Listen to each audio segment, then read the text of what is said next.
Well, good morning again, brethren and sisters. We come to the second last full day of our Bible school here in Jerusalem, and it's going to be another busy day. We have two sessions this morning to cover 2 Chronicles chapter 24, which we've just read together. And there is some marvellous things in here. It's another story, of course, of sadness, because we have a young man who is guided by Jehoiada to bring Judah to a point where things are going very, very well. As soon as Jehoiada dies, the wheels fall off and Joash crumbles away. And his end is one of the most exquisite examples of divine poetic justice in the Word of God. And we'll come to that in our second session this morning, God willing. So, the situation that we've been looking at, of course, with these kings who were reformers but then failed, has brought us now from Asa through Jehoshaphat to Joash, and we spoke briefly about the survival of this 6-month-old baby in the house of David because of the terrible consequences of Jehoshaphat's triple, and it was a triple compromise with the house of Ahab. He compromised with Ahab, and then with Ahaziah, and then with Jehoram, the son of Ahab. And so it brought Judah to its knees. So this is the period of history that we're going to be considering this morning, the life of Joash. And you'll notice that to the north, the yellow band, we have, of course, Jehu reigning in Jerusalem. He was the one that God appointed to clean up the Baal worship of Israel and to destroy the house of Ahab. I want you to come just back a chapter or so to 2 Chronicles 22, and we'll take up the story of what happened when Jehu had killed Ahaziah, the son of Athaliah. And verse 10 tells us that. So just in the previous verse, verse 9, we have the record of the death of 22-year-old or 23-year-old Ahaziah, and then we have this terrible record of verse 10 of 2 Chronicles 22. But when Athaliah, the mother of Ahaziah, saw that her son was dead, she arose and destroyed all the seed royal of the house of Judah. Now, her actions here, of course, verify our suggestion from chapter 21 that she was behind the slaughter of all of her husband's brothers, so that there could be no competition to the throne. And that's exactly what she's doing here. She wants to rule Judah. She wants no competition to the throne. So therefore she has to expunge the life of every son of David. Every heir of David has to be destroyed if she's going to rule. She misses out by one.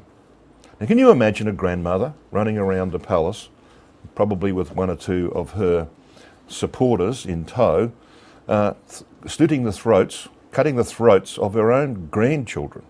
I mean, that's stupendous, isn't it, in its horror? But that's exactly what she does.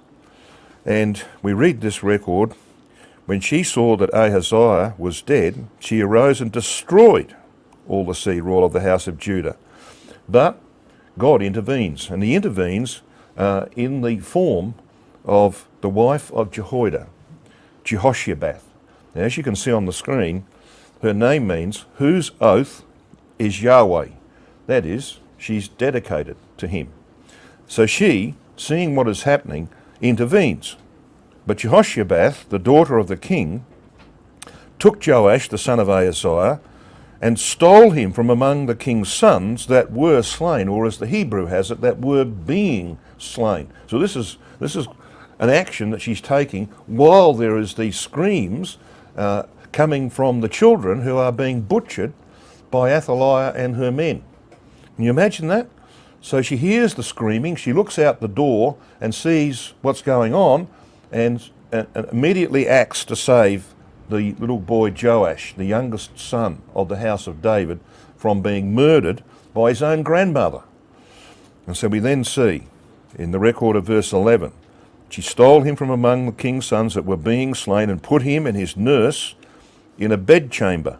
And actually that's the idea that they probably hid under some kind of bed or behind the bedding. So Jehoshabat, the daughter of King Jehoram, the wife of Jehoiada the priest, for she was a sister of Ahaziah, hid him from Athaliah, so that she slew him not. So she was, of course, she was the auntie of this child, Joash, that was saved.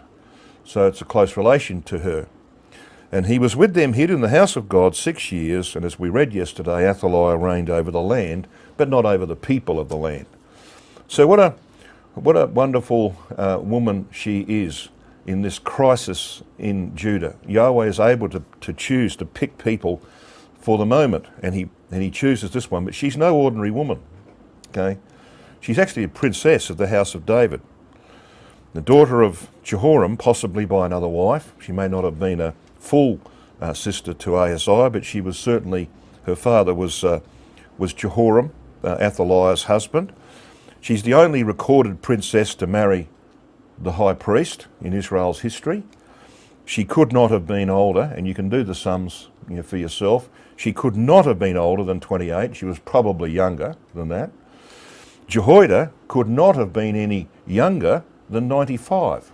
And we know from the timings. Now, this is a curious marriage, isn't it? You've got a 95-year-old man who's a high priest, who's married to a princess of the house of David, who was only 25, 26, 27 years of age, somewhere in that range.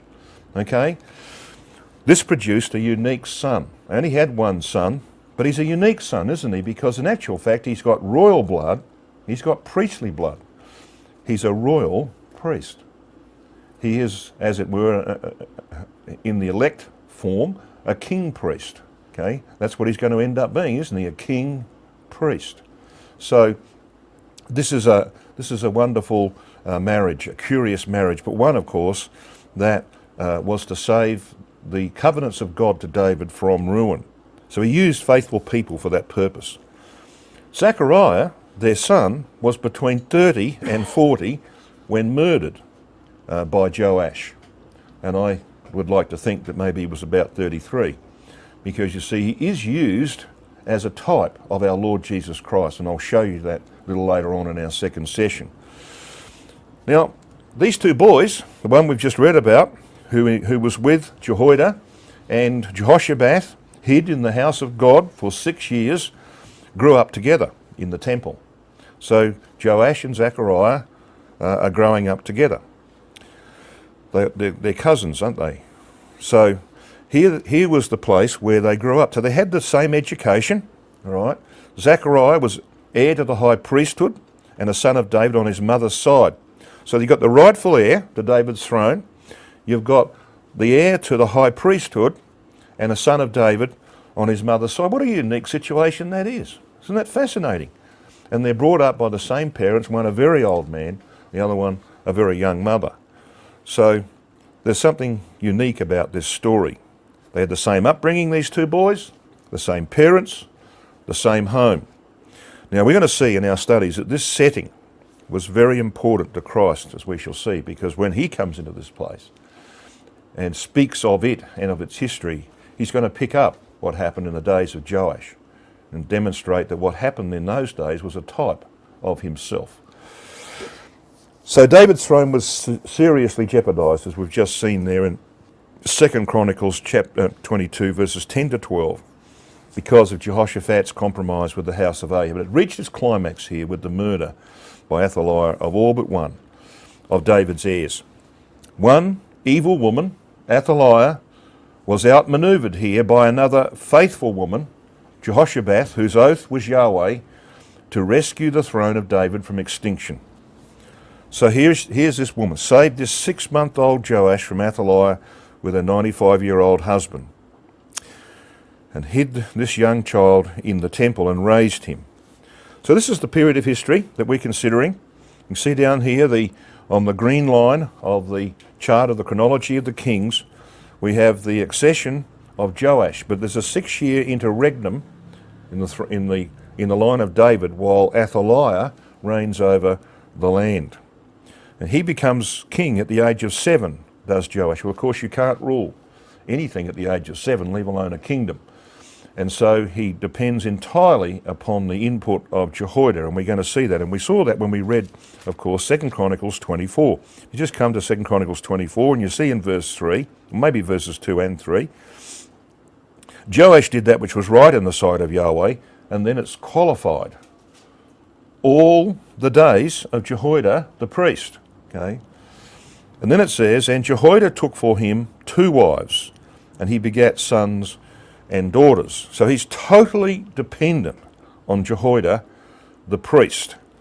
Now, the time came, after 6 years of Athaliah's rule, for Joash to be installed as king. And Athaliah, of course, was slain in the place she only ever visited once, and that was the day of her death. All right? When she went to worship, we can use that word, she went down to the temple of Baal, to her high priest, Matan. Okay? She never came to this place. It was of no interest to Athaliah. But when she heard the shouting of the people and the blowing of the trumpets at the accession of Joash as king at age 7, she came down to inquire, and she cries out treason, and of course Jehoiada says, take her and put her to death, and that's exactly what happened in the record of 2 Chronicles 23. And if you have a look, just look back at, say, verse 14 of 2 Chronicles 23. Then Jehoiada the priest brought out the captains of the hundreds that were set over the host, and said unto them, have her forth of the ranges, that is, of the courts of the temple, and whoso followeth her, let him be slain with the sword. For the priest said, slay her not in the house of Yahweh. And he does that, of course, because he doesn't want this evil, corrupt woman to be slain in the temple and to defile it. Just her very presence was defiling enough. So they laid hands on her, it says in verse 15, and when she was come to the entering of the horse gate by the king's house, they slew her there. All right, and so here we have the king being declared here in the earlier verses. He stood by the pillar, and great rejoicing now after the death of Athaliah. They get rid of the temple of Baal. They slay Matan the priest in verse 17, and then Jehoiada takes over the kingdom.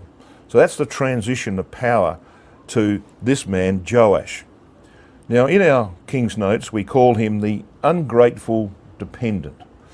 You know, if there's one thing that we dislike, and Yahweh certainly dislikes, it's ingratitude. You know, if you see this in your children, if you bring up your children and you devote your life to your children, and then you see ingratitude for what you have done for them and disrespect of parents, it's one of the most hurtful things. And we see it often in life, because we're living in a world today where everybody's out for themselves, and because it's so self-centered, their ingratitude is just part and parcel of the culture of our times. We have to be the exact opposite. The Apostle Paul, for example, was driven by gratitude. The gratitude he felt that God and Christ had extracted him from his course that would have led to disaster, rescued him on the Damascus road, turned his life around. The sense of gratitude that he felt for that impelled him to serve for the rest of his days and to lay down his life. So gratitude is one of the greatest driving forces in our lives. And that's the lesson that will come out of Joash, because he's the antithesis. He's given all this support, and he's brought up by Jehoiada and Jehoshaphat. He's guided as a young man, and yet at the end, when Jehoiada is gone, and even before Jehoiada is gone, we're going to see marks of disrespect emerging, and then ingratitude. And that is what God picks on. You know, it says at the end of chapter 24, he remembered not the kindness of Jehoiada, which he had done unto him. So it was ingratitude that brought about his judgment in the end. So his name means in the Hebrew, Yahweh fired. Well, that's a misnomer, because he was actually Jehoiada fired, if you know what I mean. It was Jehoiada who was behind this man's early success. He reigned for 40 years, which is a considerable length of time. He came to the throne at 7, dies at age 47, which is relatively young. His mother's name was Ahaziah. We read this in chapter 24, verse 1. Yah hath seized, and that is going to be fulfilled at his end, because Yahweh did seize him in a very interesting way. His father's name Ahaziah, and his mother, of course, Zibiah, a female gazelle. Now, as I said, he was contemporary with Jehu, Jehoahaz, and Jehoash, all of whom, of course, were in the dynasty of Jehu. And as we saw yesterday, he was one of those who is significantly omitted from the genealogy of Matthew chapter 1, and we saw the reasons for that, because he turned away to idolatry. Okay, so all of that, of course, means that this man was a failure, a success at the beginning, but a failure. So he was a reforming king, but the Reformation, of course, was really Jehoiada's Reformation, using Joash's power as king to accomplish it. So what were the times of Joash like? Well, they were troublous times, for the north especially. Israel was greatly diminished and impoverished by Syrian invasions under Hazael, king of Syria. Now, just keep him in mind, because he's going to come into our second study big time, Hazael. And I'll tell you why a little later on. Jehu was forced to submit to the Assyrian king Shalmaneser III, who reigned from 859 to 824. So Shalmaneser came down and made life very uncomfortable for Jehu, and Shalmaneser, of course, is noted for producing the Black Obelisk. Now, some of you will have been into the British Museum and stood beside the Black Obelisk. It was erected in Nimrud about 825 BC, and it was found by Henry Layard, the British archaeologist, in 1846. It was a victory monument of Shalmaneser III, king of Assyria. It stands about 2 metres high, which is about, well, a bit over my height. I stood beside it and had a photograph taken, so my head's somewhere up towards the top of this obelisk. And it's black. It's a black obelisk, that's why it's called that. And it depicts Jehu paying tribute to Shalmaneser. And here he is. So here's the picture, and Jehu, of course, is the one with his face toward the ground. And there's the king Shalmaneser on the left-hand side. And so Jehu is submitting to Shalmaneser. And the interesting thing about this is that this depiction is the earliest known depiction of an ancient Israelite. We get some idea of what they looked like and what they dressed like from this depiction. Not that we can, be 100% sure that the Assyrian artist was true to the facts, because it wasn't always the case. But one would imagine that in terms of the clothing and in terms of the beard and the headgear and so on, that they're probably somewhere pretty close. So it gives you an idea of what Israelites looked like in those days. I want to have a look just now at the two phases of Joash's life, because this is what our two studies are about this morning. We're going to have a look at the first phase, where he's Jehoiada dependent, or Jehoiada fired, unlike his name Yahweh fired. We're going to have a look at him when Jehoiada is dead, when he's ostensibly independent. And he's not independent, as we're going to see. But ostensibly, he thinks he's independent and that he can make decisions for himself. Well, on the good side of that, the Jehoiada side of that, he was rescued, raised, and found wives by Jehoiada. So his life was totally governed by Jehoiada as a boy and as a teenager, and they used to have children when they were teenagers. He did right, the record says, all the days of Jehoiada. He was minded to repair the temple, and we'll enter into that very shortly and have a look at what he did. He declared his disgust for the desecrators of the temple. We just read that in 2 Chronicles 24. He collected large sums of money for the temple project. He was supported by the princes and the people in that project, and he successfully completed the temple project. So that's a pretty good list of achievements, isn't it? So he's a reformer, mainly in building terms, not so much in spiritual terms. That was left to Jehoiada. But in terms of restoring the temple and so on, he was there at the forefront. He dedicated the vessels for the temple, and he remained faithful all the days of Jehoiada. So that's the good side of this man's life, which is in our first study here today. But we have another side to it, don't we? When Jehoiada is dead, he succumbed to the advances of the princes who had formerly supported the work. He forsook the house of God and turned to idolatry. He refused to listen to the rebuke of Yahweh's prophets, one of whom, of course, and the chief of whom was Zechariah. He gave command to stone his own cousin Zechariah in the court of the temple. He was sorely wounded by Syrian invaders. He was assassinated by his own servants on whom he was entirely dependent at the time. Okay, so it's not a great story, is it? It's true to the key idea behind this series of studies: a reforming king who failed. Okay, so we have another one who can teach us some important lessons.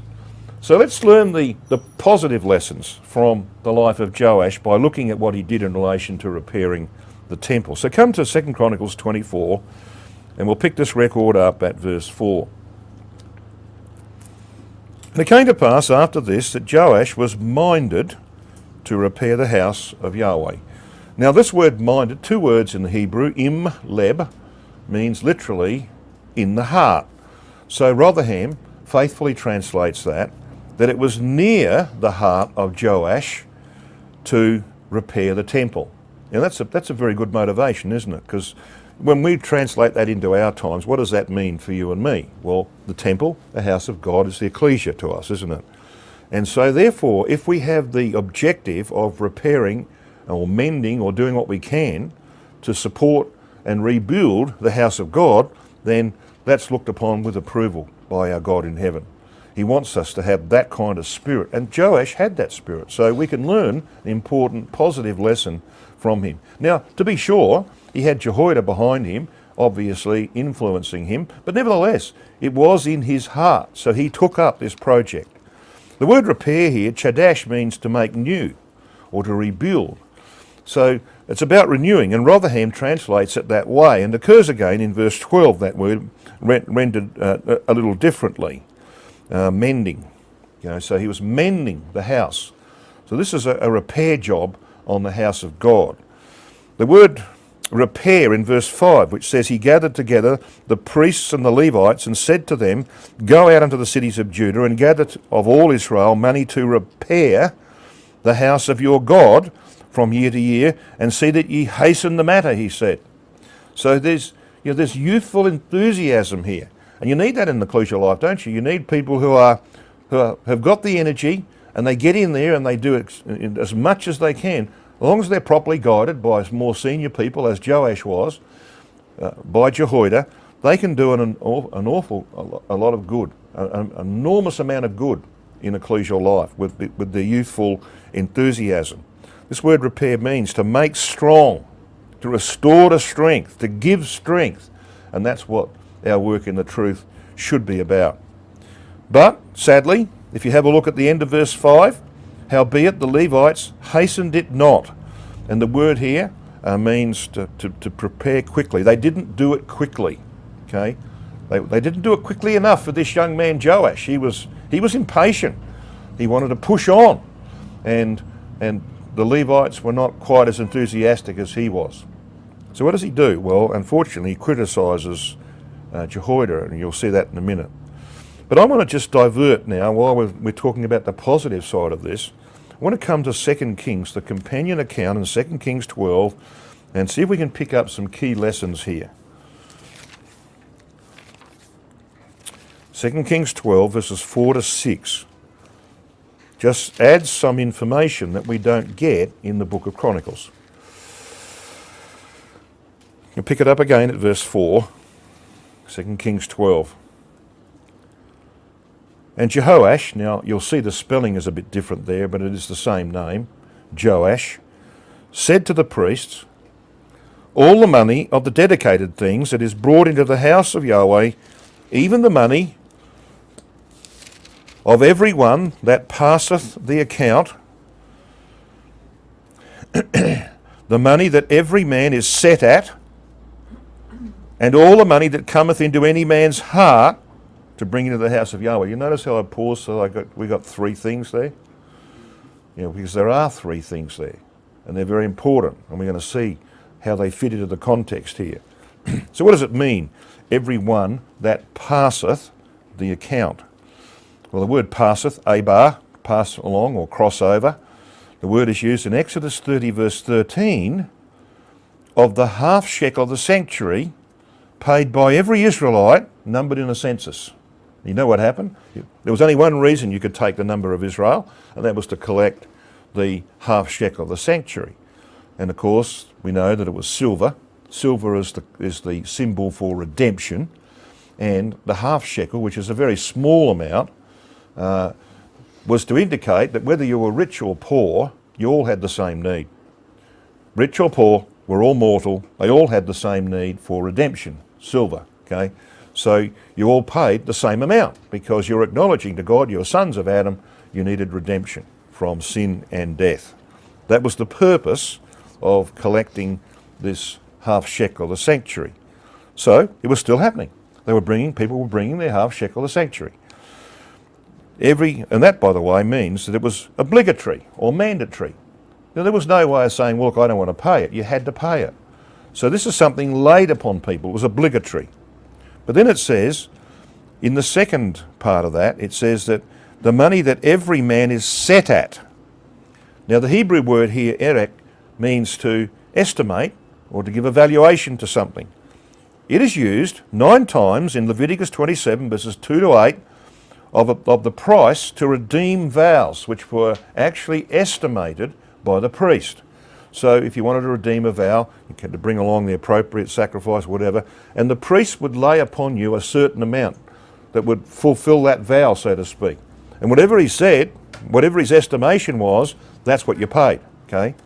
So this is money that was collected for the temple, for the priesthood, in that form. So what would that be? Well, that's assessed or appointed. So the first one was obligatory or mandatory. The second one is a matter of assessment that is appointed to you by someone else. But look what then comes along here. And all the money that cometh into any man's heart to bring it into the house of Yahweh. What's that? Voluntary, isn't it? This is something that's not appointed, it's not obligatory. It's something you bring along out of the free will of your own heart. Okay, so there were 3 forms of contribution to the repair of Yahweh's house. Think about our state. Where do we sit in the scheme of things, in our relationship to the house of God, the ecclesia? Are there certain things that are obligatory for us? Yes. Forsake not the assembling of yourselves together.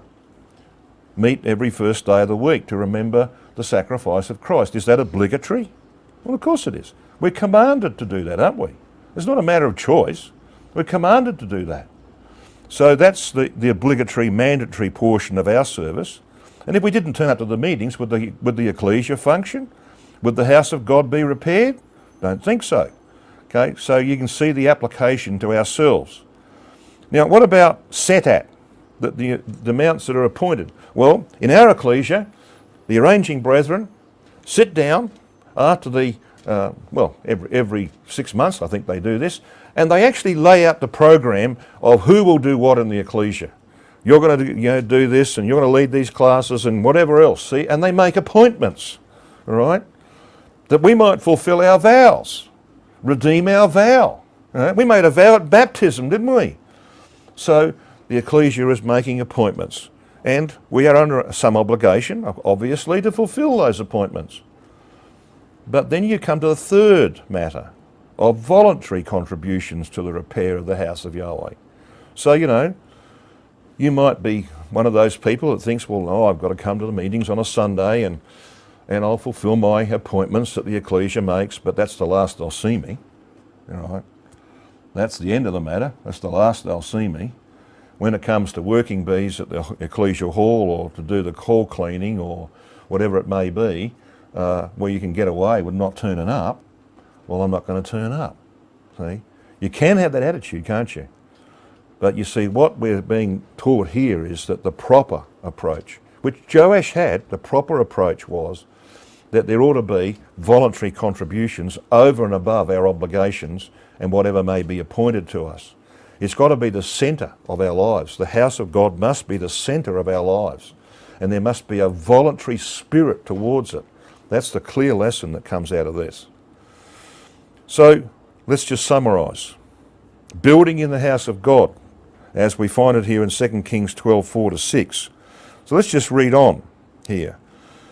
Verse 5, Joash says, let the priests take it to them, every man of his acquaintance, and let them repair the breaches of the house, wheresoever any breach shall be found.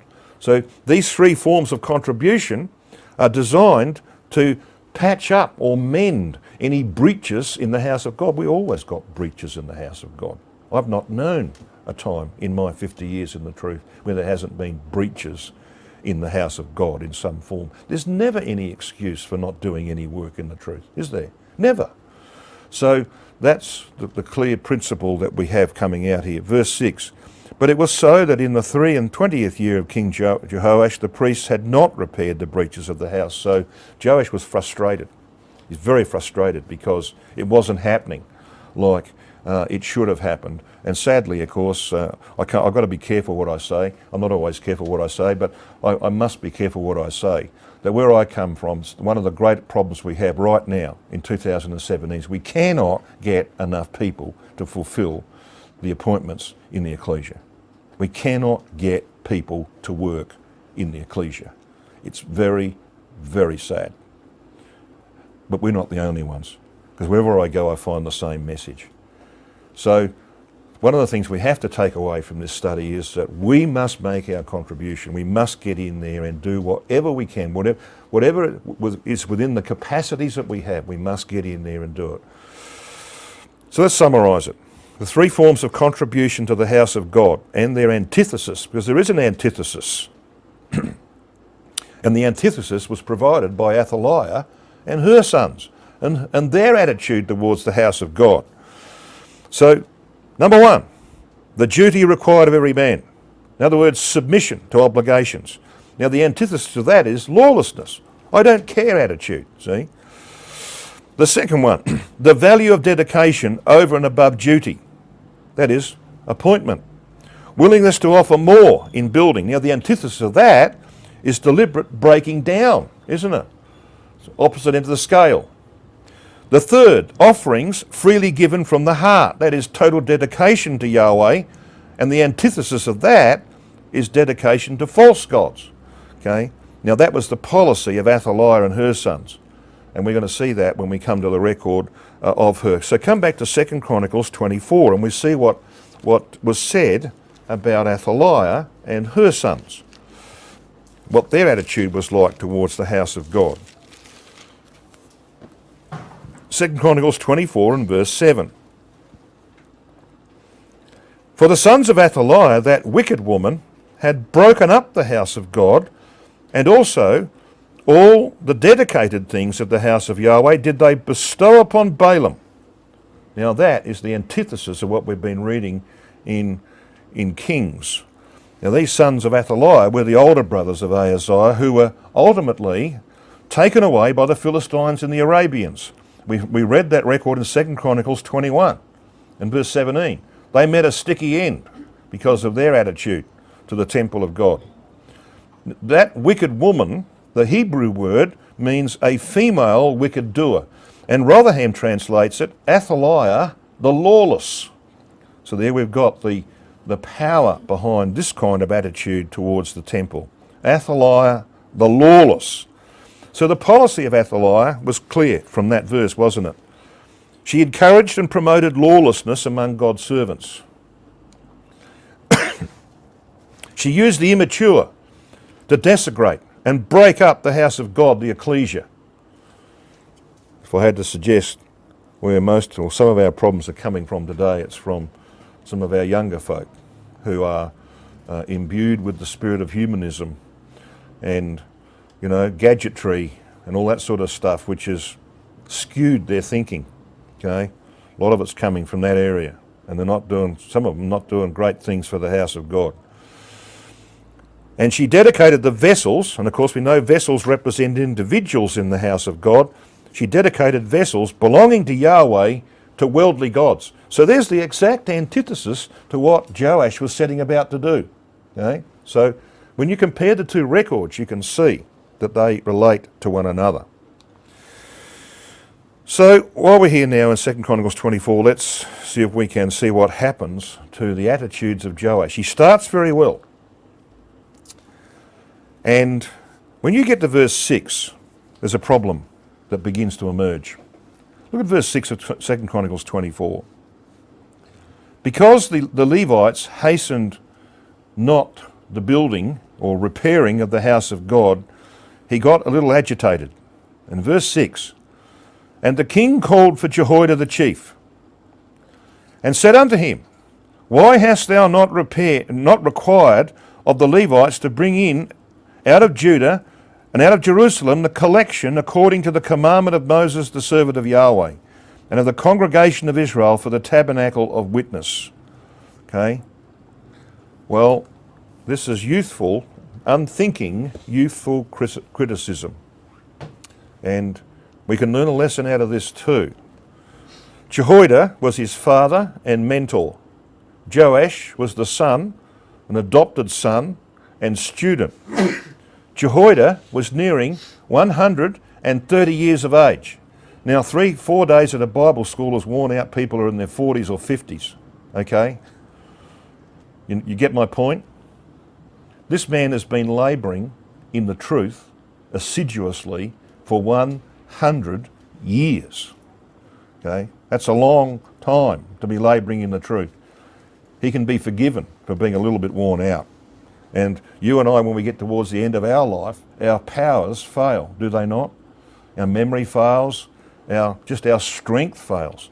We can't do what we did when we were younger. It's impossible to do it. So you see, this was unthinking, youthful criticism. He didn't think, well, you know, my father has really got to the end of his life. He brought him in and castigated him, tore strips off his adopted father, Jehoiada. Not good at all. He was paying no respect and honour to him, not taking into account the position that he was in. He was worn out and tired, was Jehoiada, whereas Joash was at his prime. His strength was fading. Joash was young and strong. Jehoiada was looking for rest and release. Joash was looking to make his mark. It's not always an uncommon thing, is it? You know, the older folk are pushed aside because the young Turks want to get in there and make their mark. Jehoiada had shown a lifelong patient endurance of good service, as we're going to see in a moment.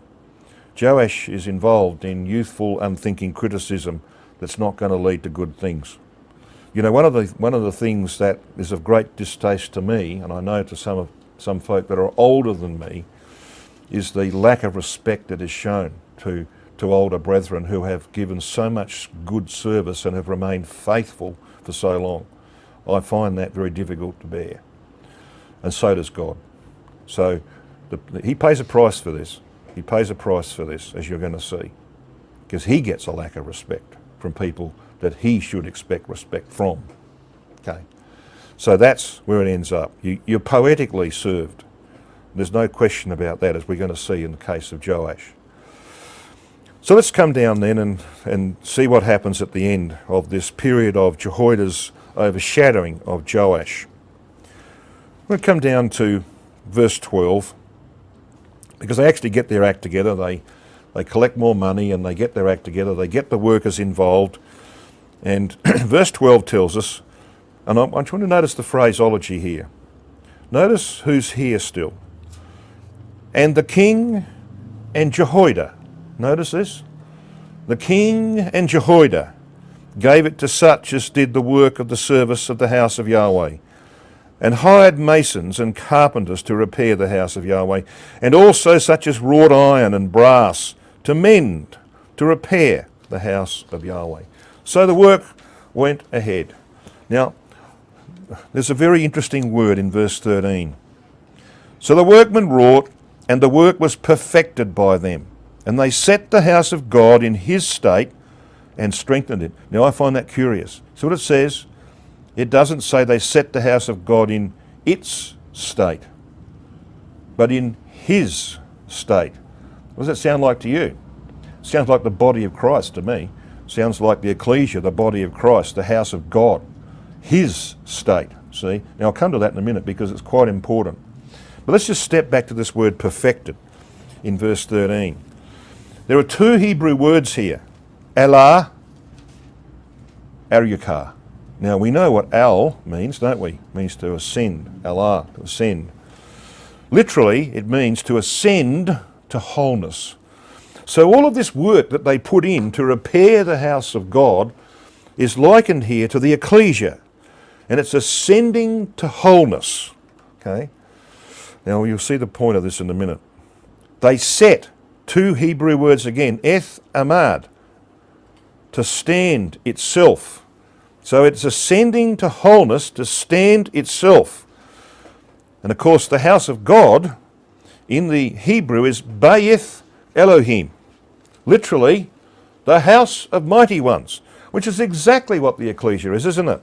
In 1 Timothy chapter 3 verse 16, when Paul has talked about the house of God, he says that the ecclesia, which is the house of God, the pillar and ground of the truth, he goes on to talk about God manifestation, that Yahweh is manifested in the members of this house. So he walks about in them, says Paul. So it's the house of mighty ones is the ecclesia. So you got a picture of where this is heading? Yeah. And it's deliberately heading there because the message that's coming out of this chapter is what we should be doing today in the house of God. At the end of that verse, in his state it said, again, two Hebrew words, literally, to his proportion. So it's ascending to wholeness, to stand itself as the house of mighty ones, set in its proportion. Right? That is language pregnant with meaning. And it's all spelled out for us in the New Testament. And then it says, at the end of verse 13, he strengthened it to make it firm, as the word means in the Hebrew. I want you to come to Ephesians chapter 4. Just put something in 2 Chronicles 24 if you can. Come to Ephesians chapter 4. Because this is the Spirit's commentary on what happened in the days of Jehoiada and Joash. Now this is pretty familiar territory for us. We're going to read it from verse 11 of Ephesians 4. We're speaking about Christ who ascended up to his Father. In verse 11, he gave some apostles and some prophets and some evangelists and some pastors and teachers. So what do you think the main message there is? It's only the word of God that can build the house. What was the reputation of Jehoiada? A teaching priest, okay? Great teaching priest. Verse 12, what was the purpose of all of this? Why all this education to repair? Verse 12, for the perfecting of the saints, for the work of the ministry, for the edifying or building up of the body of Christ. So what's the final objective here? Verse 13, till we all come in the unity of the faith and of the knowledge of the Son of God unto a perfect man, unto the measure of the stature of the fullness of Christ. Okay? You getting the message here? This is what was happening in the physical way, a physical form of building or repairing the house of God of old. Now I'm going to jump verse 14 and come down to verse 16. Because this is about the body of Christ, of which he is the head, as we read in verse 15. From whom the whole body, fitly joined together and compacted by that which every joint supplieth, according to the effectual working in the measure of every part, maketh increase of the body unto the edifying of itself in love. That's the story of 2 Chronicles 24, isn't it? 13 and 14. But I missed something, didn't I? What did I miss? Well, I missed verse 14 and 15, because this is the next part of the story of Joash. As soon as Jehoiada dies, the princes who had once supported the work come and put pressure on him, and he turns away to idolatry and forsakes the house of God. Why? Well, look at what verse 14 says. That we henceforth be no more children. This was Joash's problem. He was Jehoiada dependent. And as soon as Jehoiada was gone, he showed himself to be the child that he really was. He wasn't a mature, independent adult who had made up his own mind that this was his life and it wouldn't matter what happened. He was not going to be moved from this path. Jehoiada can die, the whole ecclesia can fall over. I'm not going to move from this path. He wasn't like that. He was dependent on Jehoiada, and when Jehoiada died, he showed himself to be dependent on others. He was not an individual in his own right who'd made up his own mind where he was going. Okay, that's the lesson we learn. So verse 14 says, "We be henceforth no more children, tossed to and fro and carried about with every wind of doctrine by the sleight of men." And we're going to see some of that sleight of men in a minute. "And cunning craftiness, whereby they lie in wait to deceive." And the princes who ostensibly were supporting this work were there rejoicing when they were gathering the money for the repair work.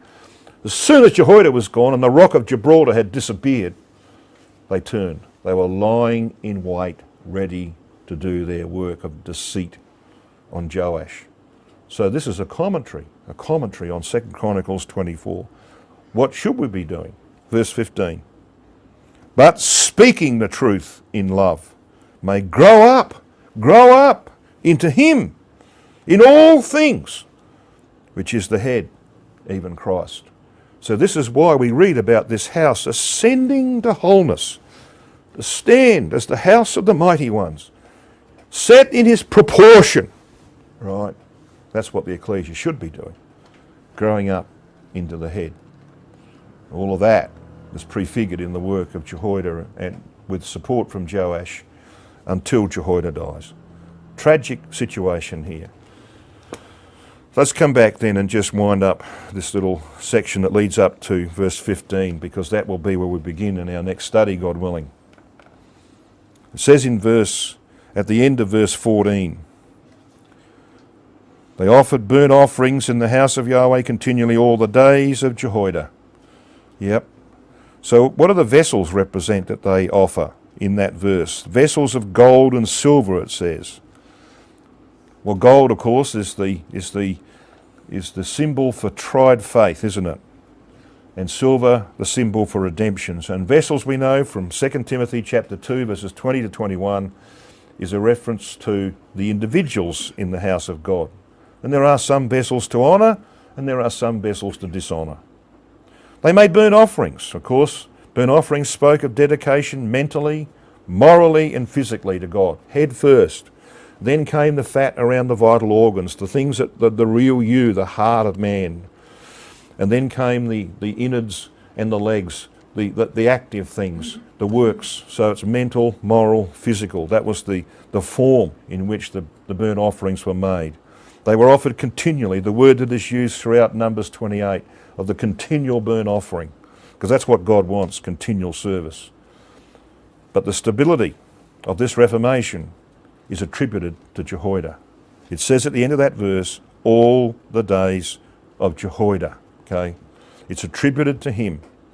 And later on, see in verse 15 and 16, we have, of course, the imprimatur of Yahweh himself on the character of Jehoiada, because he had done good in Israel, both toward God and toward his house. And if you wanted to have anything said about you at the end of your days, what would it be? Would it be something like that? Wouldn't it be something like that you had done good in Israel, the Israel of God, both toward God, because he's at the top of your list of priorities. He's right there at the head of the list. When it comes to what this individual is going to do, Yahweh, the God, the great covenant God of Israel, is right at the top of the list. Right? That's what Jehoiada was like. Toward God. And if you've got that kind of attitude towards God, guess what it produces? Love of the ecclesia. Love of the brotherhood. That's what it produces. And you'll get in there and do what you can for it. Okay? And so here we've got a man who sets the pattern for us. He had done good in Israel, both toward God and toward his house. Let's hope that can be said of each one of us at the judgment seat of Christ, which cannot now be very far away. And we're not far away in distance from where it's going to be held either. You know, so who knows whether we'll actually get home. We may get home. We might not be home for very long. And let's hope we're not home for very long. Because that day is coming when the assessment will be made of us as to what we did in the house of God. So here's our chart. We're starting to climb back again, aren't we? Look at Joash there in the middle. We're starting to climb back again in Judah. We're not perfect yet. As we're going to see, it's not perfect yet, but there's some movement back from the decline that came from the compromise of Jehoshaphat with the house of Ahab. And Jehoiada is the man behind all of that, the teaching priest in Judah. In our next study, God willing, study 8, so we've only got 2 more after that, and that's tomorrow's studies. We're getting towards the end. In our next study, we're going to have a look at the death of Jehoiada and the apostasy of Joash and his poetic judgment, a wonderful example of how God deals with people like Joash who turn their back on him. So we'll leave it at that and have a break and then come back and deal with that study.